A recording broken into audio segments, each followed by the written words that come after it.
Hey guys, welcome to the pod. I hope you're having an amazing day. I'm so happy that you're here. I'm so happy to be here. I want to talk to you today about healing your relationship with money. And I'm going to share my journey with money and some of the patterns that we have with money that actually mirror our nervous system patterns. And just to help you gain a little bit more awareness into yourself so that you can start to heal. And I think that when we have awareness around our patterns and awareness around our thoughts and the way that we're feeling inside, is so much easier for us to shift our perspective and shift our mindset. Something that I've really been learning about myself lately is how sometimes I will get into this mental pattern of telling myself that, oh, I'm slipping back into old habits, instead of just accepting that sometimes we have a more expensive month than we expected, or, sometimes things just happen that are outside of our control, and not letting it mean something, right? That's been such a huge thing for me. Not letting literally every single thing mean something about you. And when it comes to noticing patterns, I think that we can sometimes become so hyper aware that we think everything is a pattern, and we're not always able to kind of zoom out and look at the big picture of things. And I think that when we are on this healing journey and we're making all these changes and we're doing all these things and we're growing and things are shifting, and then something happens again, it comes back, and we think, oh my God, I'm falling back into old patterns. And it's exactly that mindset, I think, that keeps us stuck. Instead of saying okay, maybe this is just happening and doesn't mean anything, or maybe this is happening again because there's maybe a deeper layer for me that I'm able to heal this time around. But I really do think that there's a huge shift happening right now in the collective, and it has been happening for, I don't know, I want to say at least the last few months that I've been noticing in myself and in my circle of people that I communicate with, is that it's almost like, and me and my friend were talking about this, where it's like, okay, class, time to go enjoy life now. There's been so much deep healing happening, and now it's time to go out and embody it. Go out and enjoy life. Go out and take the actions that you need to take to get to where you want to go.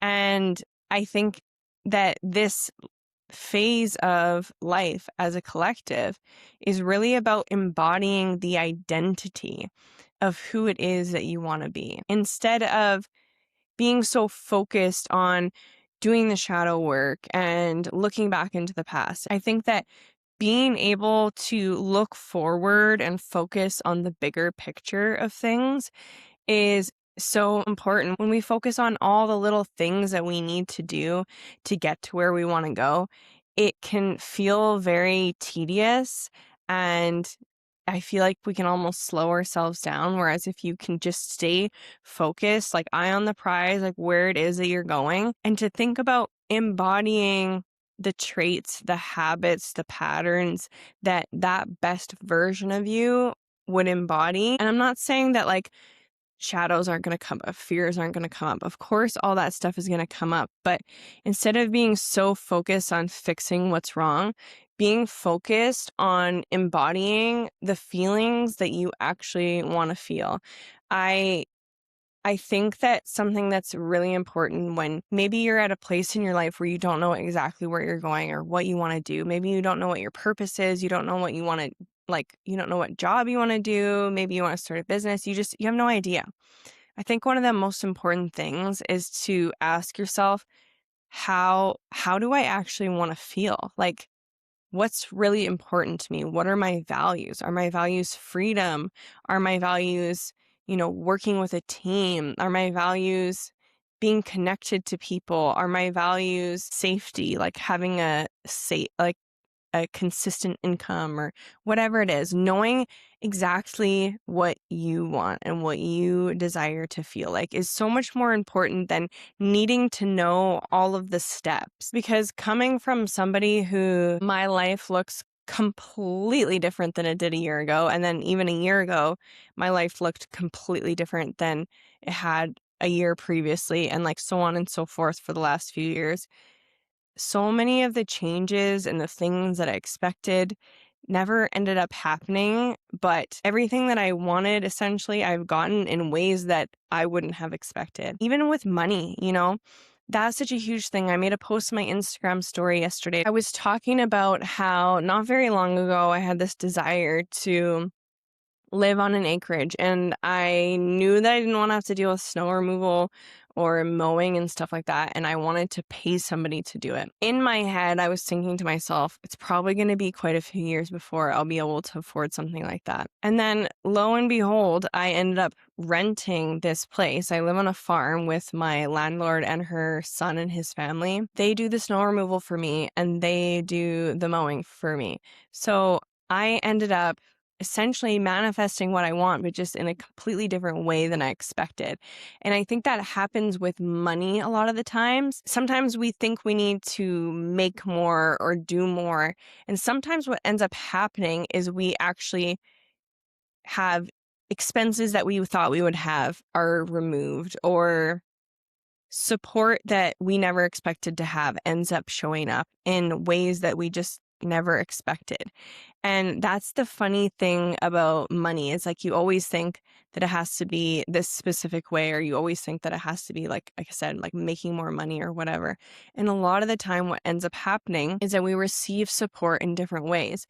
I think that as humans in a very money hungry culture, we are kind of led to believe that like money is the only form of support, but there are so many other forms of support, and there's so many other forms of abundance as well.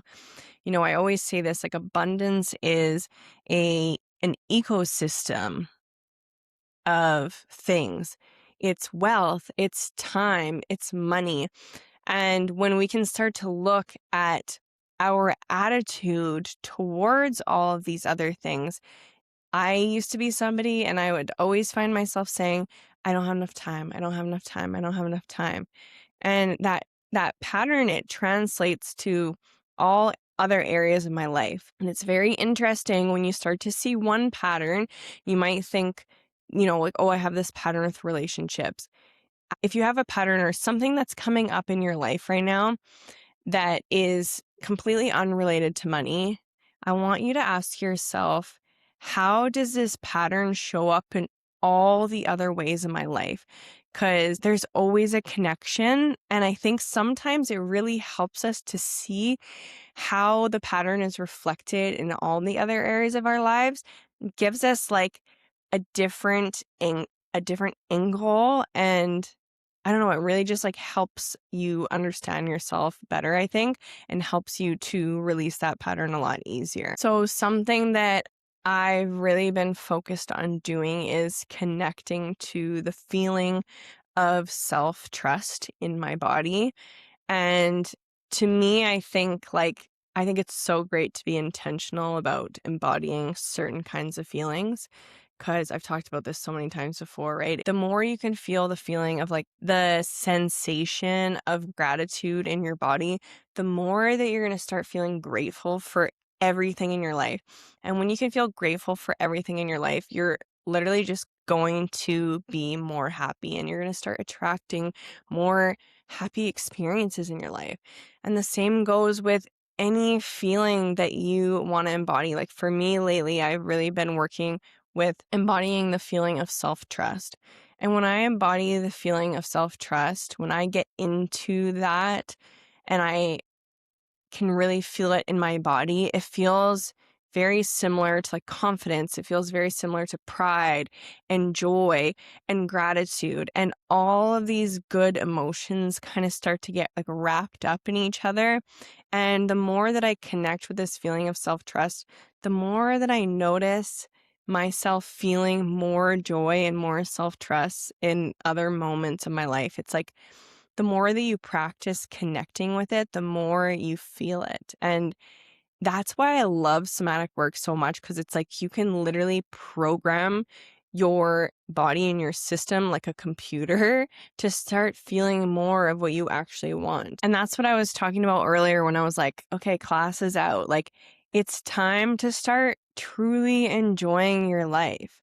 And for a lot of us who have experienced a lot of trauma, feeling joy or like feeling confidence can feel really scary and really uncomfortable. And the more that you can create these intentional spaces to feel this, the better your life is going to get. I think it's very important as well to look at your family patterns and your ancestral patterns when it comes to money. Like I said before, I think a lot of our ancestors have struggled, but you can especially see what your patterns are with money when you look at your parents. And for me, growing up, we always had enough money. It was stable on the outside, but there was always this attitude of like, we we can't spend money on that, or like we don't have enough money for that. And it was always this feeling of scarcity. So yes, the bills were paid. Yes, there was always food on the table, food in the cupboards, but there was always this feeling of like there's just not quite enough. And like, we have to hold on to it because like, if we spend a little bit too much, like, then we're going to be screwed kind of thing. There was always that underlying tone was always there. And that's the underlying tone of my patterns, is that the fear of like running out of money and like the want to hold on to it. And like, it's like, I literally go to my parents' house and my dad has said to me, like, did you run out of money? And I'm like, oh my God, like, stop saying stuff like that. Don't reiterate that pattern for me. Like, I'm trying to heal from that. But it's funny because it really made me realize, like, oh my God, like, that's where I got this pattern from, you know? And that pattern always carried through for me. Like, even in my plumbing career, I was so proud of myself at first because I just felt so successful as a woman to be like making the kind of money that I made. And instead of being smart with that money and saving that money, I always would be like, oh, I made extra money this month, so like I can go on a vacation, or oh, I made extra money so I don't need to worry about it. But what would end up happening is I would end up spending way more than I even realized, just because I had this like attitude of like, oh, it's fine, I made extra money. When in reality, I was spending way more than the extra money that I made. I never really had a lot of debt until I bought my house, but I always was like a few $100s away from living paycheck to paycheck, I want to say. And I never really saved money. That was really hard for me. And I made pretty good money. I had no idea where it went. So I was very avoidant in that sense of paying attention to where that money was going. And something really big for me that I healed that really helped me shift my financial situation was not making more money, but lowering my expenses. I think that it's so easy to get caught up in like I said, make a little bit of extra money. Okay, time to buy a new car. Make a little bit of extra money. Okay, like let's go buy a house. Instead of allowing that money to build and allowing that safety to build, there was like this knee-jerk reaction to go out and spend it. And I think that's so common. You know, you look at people in your life and you're like, oh my God, they must have so much money. But you really have no idea what somebody's true financial situation is. A lot of people can look like they're very well off and they're hundreds of thousands of dollars in debt. So that comparison can really cause you to feel insecure about yourself. And you know, the truth is like we all compare ourselves because we all have this want to belong, even if it's like an underlying want. And it's so easy to get caught up in the flow of like what everybody else is doing, you know? We see everybody out there buying new cars, buying houses, going on fancy trips, going out to eat at fancy restaurants. You know, everybody wants to keep up with the Joneses, and everybody's going into debt and everybody's spending too much money. I think too, especially like for me, I worked in the trades, so it was very like blue collar, but I think the corporate world is very much the same in the sense that there's kind of this toxic hustle culture that encourages you to work really hard so that you have lots of money to spend. And it's very common, I think, for people to use success to feed their egos, or use, you know, overworking to feed their egos. Like How many times have you heard people say, like, oh my God, like, you only worked 40 hours this week? I remember when I used to work part time, or just bragging about how much they work or bragging about how busy they are all the time. And it becomes like this badge of honor to overwork and to hustle. I have been definitely guilty of this too. Like, when I quit plumbing and then shifted into having my business, I had such a hard time slowing down and just allowing myself to be in this place where I made less money. That's the thing, too, when it comes to taking a leap or making a big change, doing something that is going to honor what you desire and honor your body's needs for rest or change. Oftentimes, there will be a lull in how much money you make. For instance, I was just doing so many workshops, and those workshops often were getting me one-on-one clients as well. And so when I decided that I had to step away from doing workshops, my income went down a whole bunch. And I am in the season right now where I have to trust that honoring my body is going to help me actually make more money on the other side. But a lot of people get scared and they get caught up in this panic. And I did the same thing. Like, when I first started my business, I was in this panic where I was like, I need to start making more money. I need to start making more money. I need to start making more money. And I was basically scrambling. I was moving in directions that I didn't need to go in, and I was doing things that I didn't need to do, and I was burning myself out trying to prove that I was still worthy without making as much money. Because at least if I wasn't making the money, at least I was working really hard and trying to. Because I had so much of my self-worth wrapped up in what I was making as money. And I think that's so common for so many people. And I think so many women struggle with that. Our culture doesn't really value stay-at-home moms. And I know that there can be a lot of guilt for people who decide to stay home with their kids. And it's so sad because that is one of the most beautiful things that you can do for your family if you are able to, you know? But we tie up so much of our worth in money and what we do and how much we accomplish. And so, again, like, one of the huge things that has helped me shift my financial situation has been healing this worthiness wound and learning to love myself just as I am without having to do all of the things. And like I said, really connecting to that self-trust, not only in myself, but also connecting to that faith that where you are being called to go, you will be supported. I think that's why so many businesses fail isn't because the idea wasn't good. It's because the person gave up and they quit having faith in themselves, and they quit having faith that that was what they were meant to do. When you choose to walk a path that's different than what everybody else is walking, you are going to have to continue again and again and again to anchor in your truth, to anchor in your mission, and to keep going. I literally have made like meditations for myself where I'm like, keep going, you got this, keep going, you got this, because we all need it. And it's normal to get discouraged, and it's normal to have meltdowns sometimes. I think that's always part of the process. But trust and faith is such a huge piece of what you need to change your life and to have the guts to go for something that you know you really deserve. So learning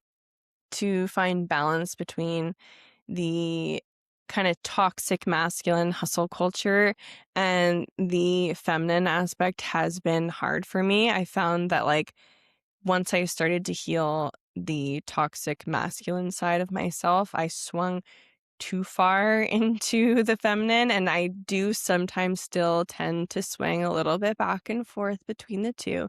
You know, I think that's a pattern that takes a very long time to heal.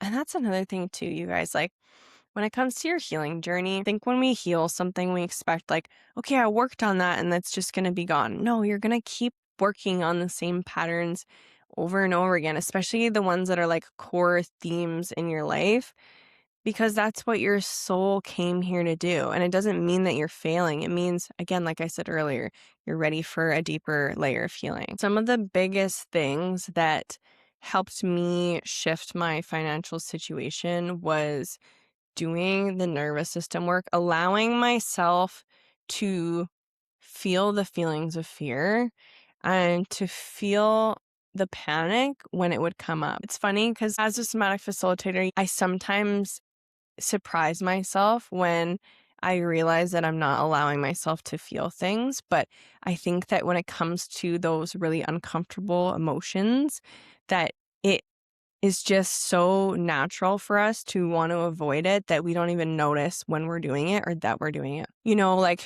I remember when I would open up my bank account and I would see my credit card, I'd be like, ugh. Oh my God. And I could feel that like panic in my chest, like caving in. It felt so heavy and tight and scary. And then like the activation in the solar plexus.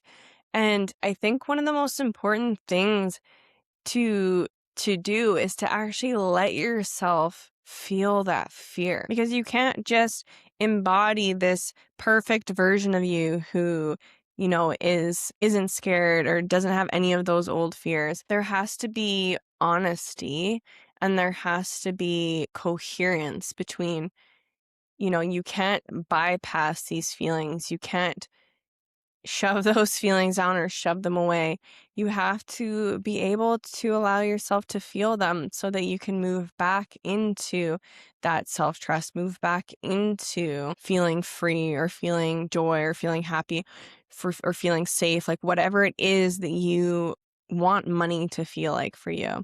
You have to first allow yourself to feel the fear inside of your body before you can go forward and to do that. And I created a wealth activation meditation library last year. It's $22 and it's super amazing. There's a bunch of different meditations in there and they're so powerful to help you connect with your goal or desire and the feeling of that goal and desire, and then to also help you alchemize whatever is coming up in resistance to that.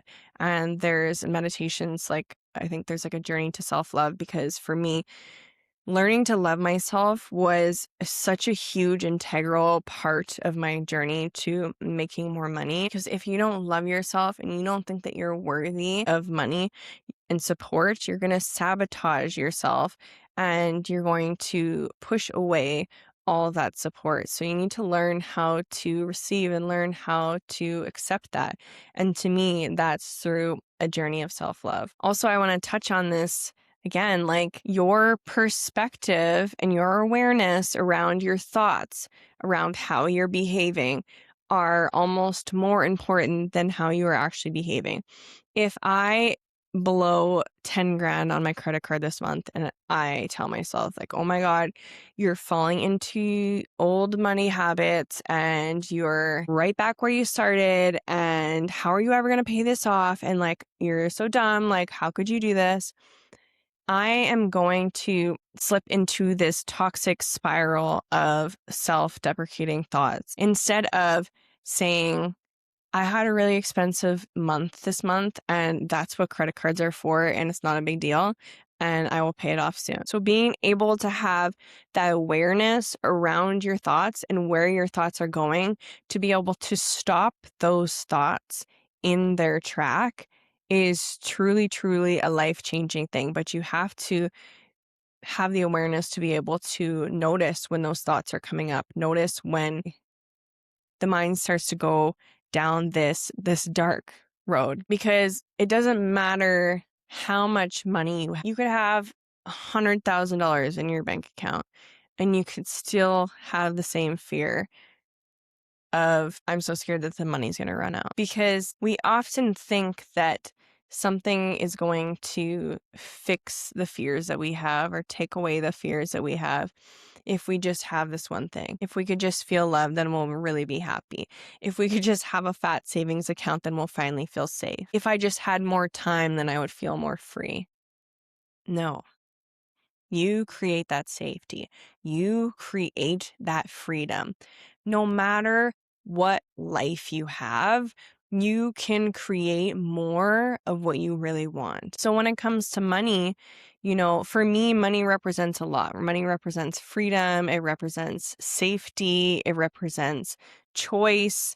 It represents joy. And if the life that I'm living now, I can't find any of those things, I'm not going to find more of them when I have more money, because we all have access to connecting to all of these things, all of these feelings. It's available to us at any given point.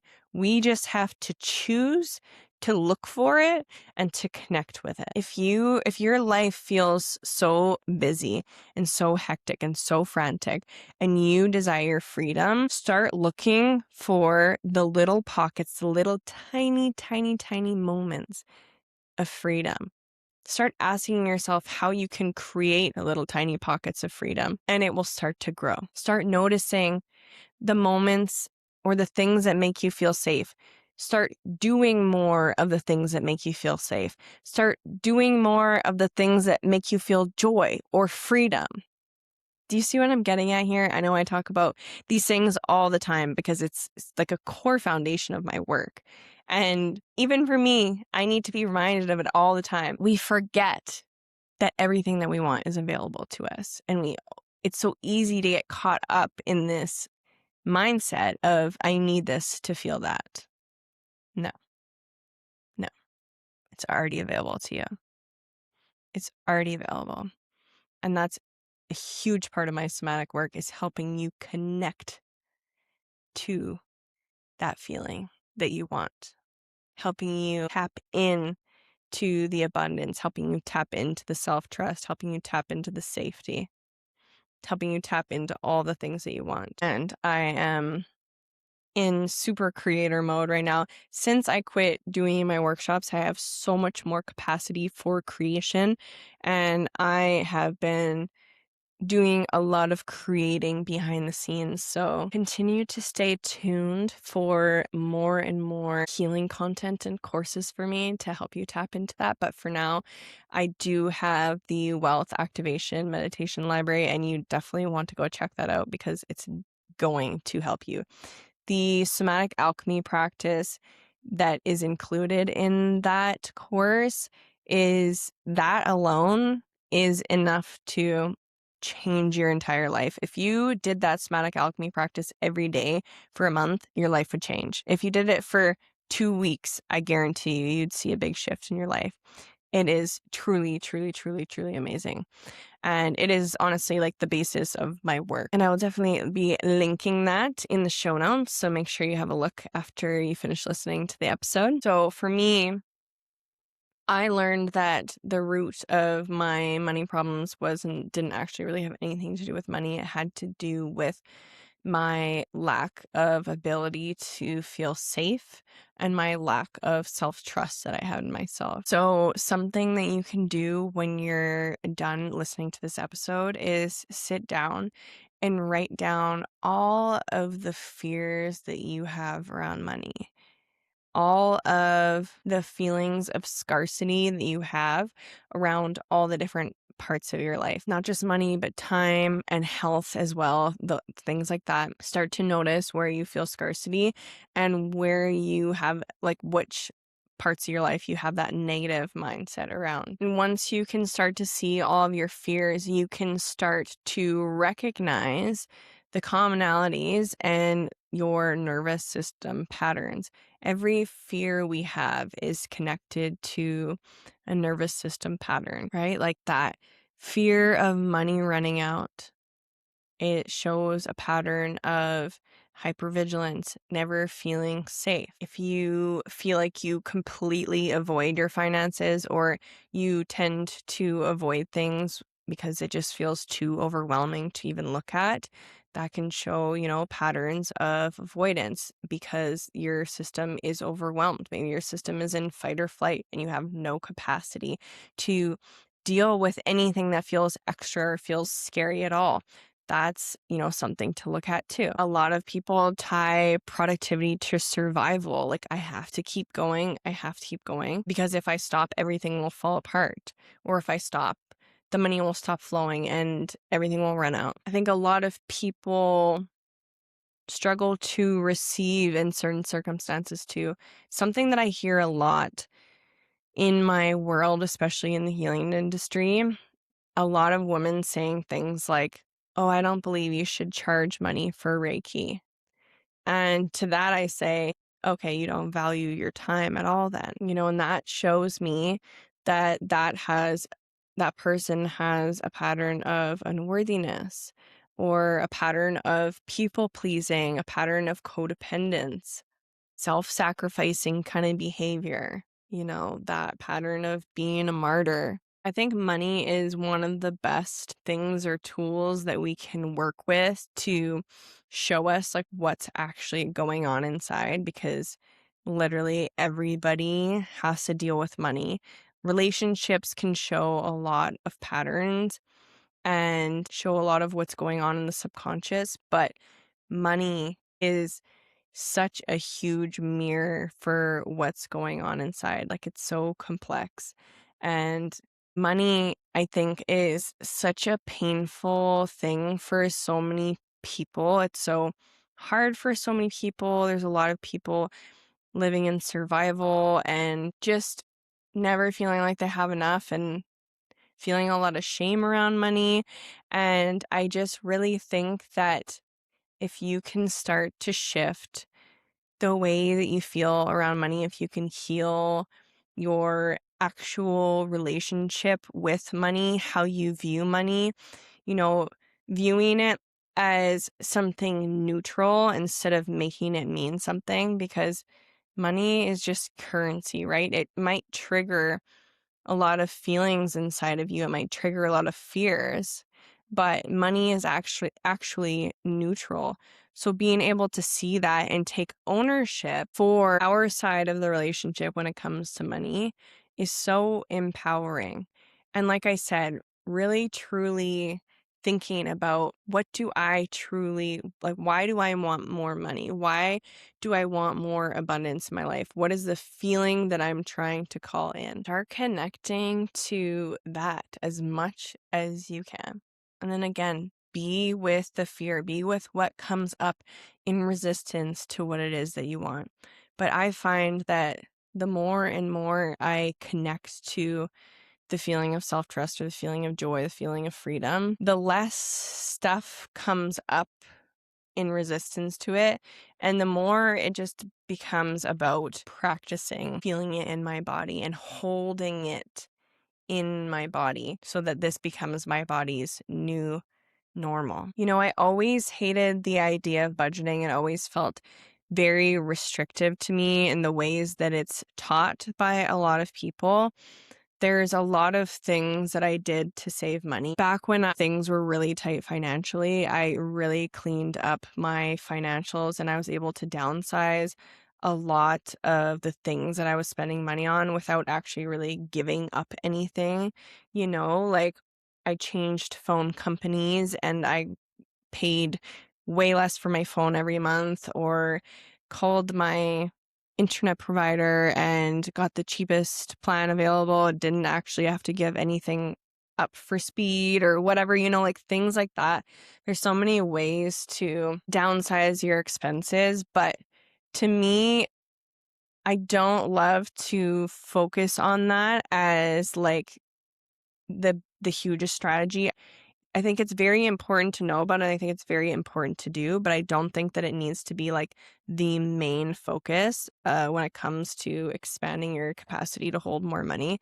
Because I find that, I don't know, there's a lot of people out there that are teaching about money, but things I've heard where it's like they're telling you to, eat beans and rice for just to pay down your debt or whatever. Like, don't spend any money at all. And something that I've learned on my healing journey is that like restriction, it never works.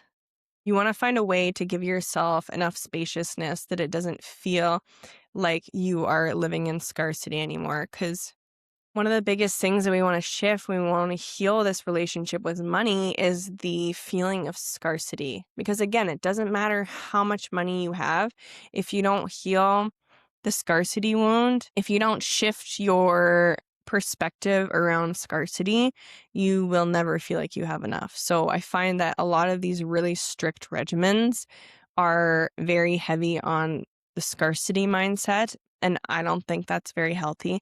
Of course, everybody is different, and what's going to work for you and what's going to work for me might look very different. So it's about finding, a program or whatever to work with your money that works for you. One of my favorite things to do is go into the Akashic Records and just have a conversation about money, write down all of my worries, write down all of my fears, and see what comes up, see what wants to come through in terms of maybe what needs to shift or what needs to be seen that maybe we weren't able to see before. And also, tuning into your body, listening to your body's cues when it comes to money, listening to your body's cues when it comes to spending or not spending, really paying attention to the sensations that are arising in the body, the stories that are coming up. Being connected to the sensations in my body has helped me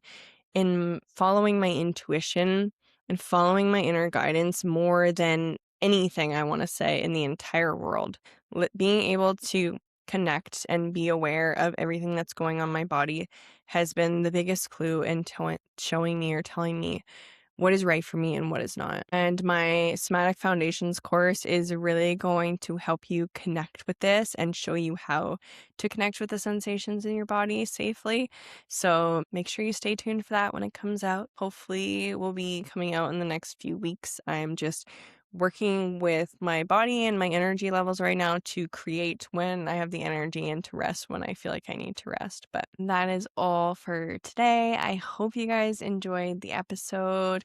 I hope that there was at least one or two aha moments for you or realizations come through as you listen to the episode. And again, just like really encouraging you to go and check out that wealth activation meditation library, and also to sit down and to reflect on what came up when you listened to this episode, and reflect on, what patterns come up for you when it comes to money and what it is you truly desire out of money and how you can connect to that feeling more. The Wealth Activation Meditation Library also has tons of journal prompts to help you go deeper into all things money for yourself. So anyways, I hope you guys have an amazing rest of your day, and I will see you next week.